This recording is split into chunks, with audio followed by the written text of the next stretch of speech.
सामान्य अर्थों में राष्ट्रवाद का अर्थ राष्ट्र की बुद्धि सोच व्यवहार भावना का विकास करना है। राष्ट्रवाद एक ऐसी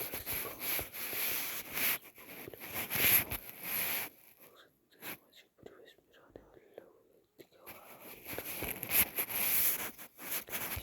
राष्ट्रवाद को फैलाने में नेपोलियन बोनापार्ट किस तरह सहायक हुआ। राष्ट्रपिता की भावना की विकास में फ्रांस के राज्य क्रांति के पश्चात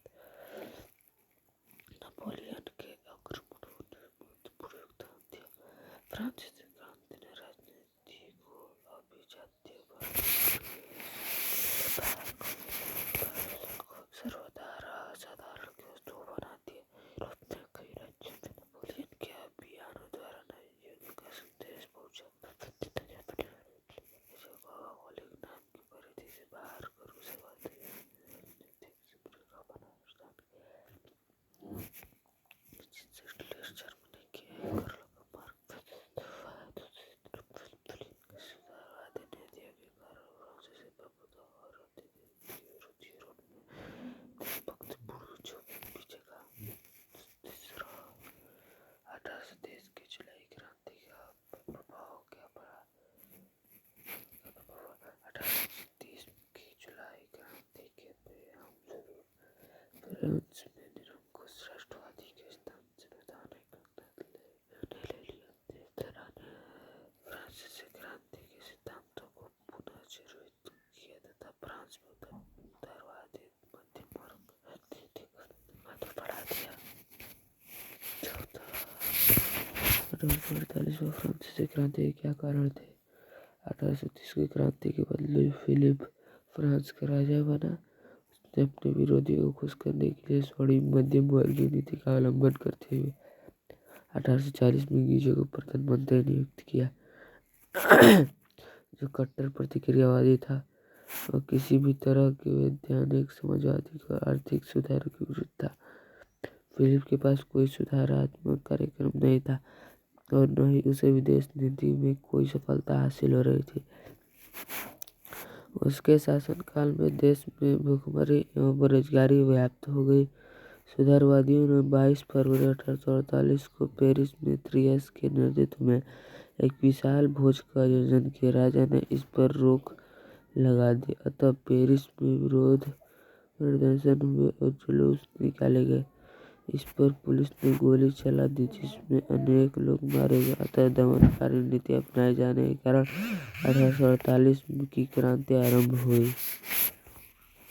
पश्चिमा 1830 और 1848 क्रांति की सामान्य विशेषता क्या थी। सभी क्रांतिकारी यह प्रतिक्रियावादी और निरंकुश शासन की समाप्ति चाहते थे। वे उदारवाद और राष्ट्रवाद के समर्थक थे। तीसरा, वे वैधानिक शासन की मांग कर रहे थे। चौथा, दोनों क्रांतियों की एक मुख्य विशेषता यह भी थी कि स्वतंत्रता और नागरिकता अधिकारों की सुरक्षा मुख्य मुद्दा था।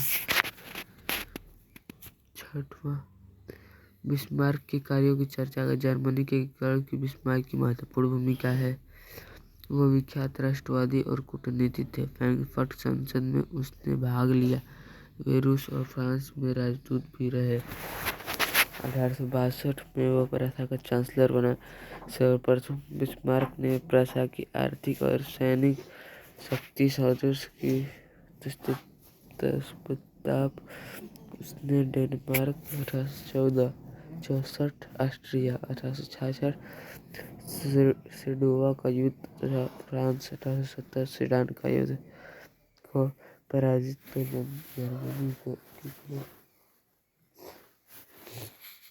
जर्मनी के एकीकरण की बिस्मार्क की महत्वपूर्ण भूमिका निभाई थी। विख्यात कूटनीति थे। लौह और रक्त की नीति क्या थी। लौह और रक्त की नीति का प्रतिपादन बिस्मार्क ने किया था। इस नीति के अनुसार सैन्य शक्ति की सहायता से पूरे जर्मन प्रदेश का एकीकरण करना था। मेटरनिख कौन था। यूरोपीय इतिहास में वह क्यों विख्यात है। मेटरनिख ऑस्ट्रिया के चांसलर था। वो घोर प्रतिक्रियावादी क्रांति और संदेशों का कट्टर था। विरोधी एवं पुरातन व्यवस्था बनाए रखने का समर्थक था। उसने जिस प्रकार की व्यवस्था यूरोप में स्थापित की उसे मेटरनिक व्यवस्था कहा जाता था। वह अपनी इस व्यवस्था के कारण वह यूरोपीय इतिहास में विख्यात है। मेटरनिक युग क्या है? मेटरनिक ऑस्ट्रिया के चांसलर था। वियना कांग्रेस सम्मेलन के द्वारा यूरोप में नेपोलियन युग का अंत हुआ। मेटरनिक घोर प्रतिक्रियावादी तथा राष्ट्र एवं गणतंत्र का विरोधी था। 1945 में क्रांति के द्वारा मेटरनिक की समाप्ति हो गई। जर्मन राइन महासंघ की स्थापना किसने? जर्मन राइन महासंघ की स्थापना नेपोलियन ने की थी। जर्मन राजनीतिक एकीकरण सबसे पहले कैसे हुआ? 1815 और 1848 के मध्य जर्मनी में औद्योगिकरण की पृष्ठभूमि तैयार हो गई। कोयला और खनिज उद्योग का विकास हुआ, रेल लाइनों का प्रसार हुआ।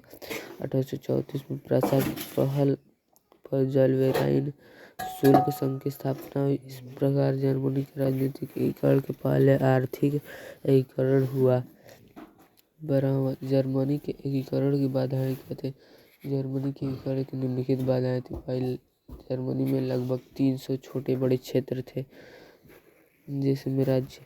दूसरा, इस राज्य में व्याप्त राजनीतिक, सामाजिक और धार्मिक विषमताएं भी मौजूद थी। राष्ट्रवाद की भावना का अभाव था। राष्ट्रीय का हस्तक्षेप तथा पांचवा, मेटरनिक की प्रतिक्रियावादी नीति। इटली के एकीकरण में काउर की भूमिका का उल्लेख करें अथवा काउर का संक्षिप्त परिचय दें। काउर को इटली के एकीकरण का राजनीतिज्ञ कहा जाता है। 1850 में वह सार्डिनिया के राजा विक्टर एमानुएल का मंत्री एवं 1852 में प्रधानमंत्री बना। सामाजिक और आर्थिक सुधारों का सार्डिनिया की स्थिति सर्दियों की प्रेरित शांति सम्मेलन में उसने इटली के एकीकरण का प्रश्न उठाया। 1859 में ऑस्ट्रिया को पराजित कर काउर ने लोम्बार्डी पर अधिकार कर लिया। गैरिबाल्डी कौन था? इटली के एकीकरण में इसकी क्या भूमिका थी अथवा गैरिबाल्डी के कार्य की चर्चा करें। इटली के एकीकरण का दृढ़ चरण गैरिबाल्डी की तलवार ने पूरा किया। वह युद्ध की नीति में विश्वास रखता था। उसने सशस्त्र युवकों की एक टुकड़ी बनाई जो लाल कुर्ती कहलाए। उनकी सहायता से उसने सिसिली पर अधिकार कर वहां गणतंत्र की स्थापना की। वह पोप के राज्य पर भी आक्रमण करना चाहते थे परंतु काउर ने इसकी अनुमति नहीं दी। 15वां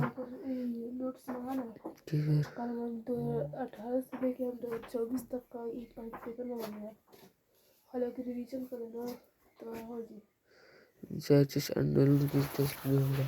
चर्चिस्ट आंदोलन इंग्लैंड में हुआ था। 16वां, अन्सर्ट ने राष्ट्रवाद को किस रूप में परिभाषित किया? फ्रांसीसी दार्शनिक अन्सर्ट ने 19वीं शताब्दी में राष्ट्रवाद की व्याख्या की। रेनन ने राष्ट्रवाद की एक नई और व्यापक परिभाषा दी जिसके अनुसार राष्ट्र एक बड़ी और व्यापक एकता है। अन्सर्ट रेनन।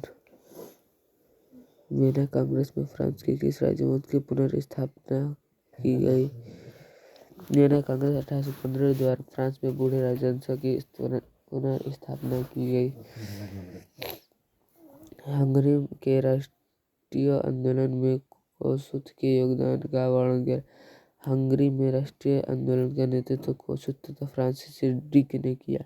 कोसुत लोकतांत्रिक विचारों का समर्थक था। उसने वर्गहीन समाज के विचारों की जनता को परिचित कराया जिस पर प्रतिबंध लगा दिया। कोसुत ऑस्ट्रियाई अधीनता का विरोध कर यहाँ की व्यवस्था में बदलाव की मांग करने लगा। फ्रांसीसी क्रांतिकारियों ने सामूहिक पहचान का भाव बढ़ाने के लिए किया। फ्रांसीसी क्रांति आरंभ होने के साथ ही क्रांतिकारियों ने राष्ट्रीय और सामूहिक पहचान की भावना जगाने वाले कार्य की पृष्ठभूमि और नागरिक जैसे शब्द द्वारा फ्रांसीसी में एक सामूहिक भावना और पहचान बढ़ाने का प्रयास किया गया। नए संविधान में सभी नागरिक को समान अधिकार देकर समानता के स्थापना पर बल दिया गया। राजवंशी झंडा के स्थान पर राष्ट्रध्वज के रूप में एक नया फ्रांसीसी झंडा अपनाया गया जो तिरंगा था। क्षेत्रीय भाषा के स्थान पर फ्रेंच भाषा को प्रोत्साहित किया गया। वियना कांग्रेस की क्या उपलब्धियाँ थी? वियना कांग्रेस की मुख्य उपलब्धि थी नेपोलियन द्वारा पराजित राजवंशों की पुनर्स्थापना करना का प्रयास किया गया। फ्रांस और स्पेन में बूढ़े राजवंशों को फिर स्थापित किया गया। फ्रांस में लुई 18वां को राजगद्दी सौंपी गई। इटली में ऑस्ट्रियाई राज परिवार को सत्ता सौंपी गई। नेपोलियन द्वारा स्थापित 1939 सार्वजनिक जर्मन महासंघ को भंग नहीं किया गया। इस प्रकार वियना व्यवस्था द्वारा यूरोप में राजनीतिक परिवर्तन कर सत्ता को बहाल किया गया।